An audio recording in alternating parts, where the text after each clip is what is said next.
In the state of Washington, if you want to pull water directly from the source, you have to have the legal authority to do that. You have to have a permit from the state of Washington that says you're allowed to do it, or you have to be doing it in a way that is permitted under the law as exempt from needing a permit.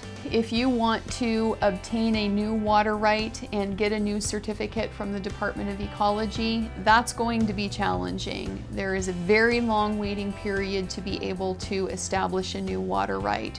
And so for practical purposes, most people will find that if they need land that has a water right associated with it, the best thing that they can do is either buy land that already has a water right, or they can buy another person's water right and go through a process to transfer that to their property.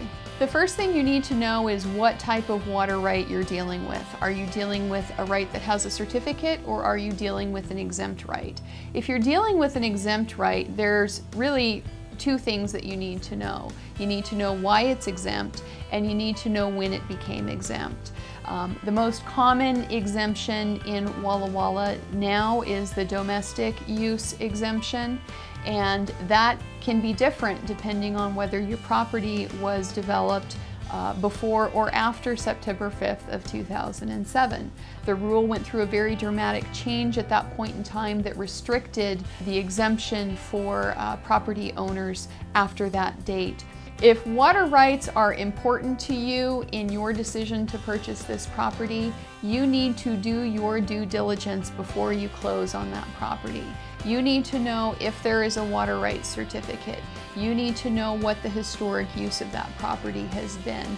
There are experts who can help you evaluate the likely outcome of a formal evaluation of that water right and get a better understanding of how much water you would likely be allowed to use for what purpose and at what time of the year. We can help in the due diligence process by, number one, making sure that you understand what the legal standards are that will be applied to an evaluation of that water right.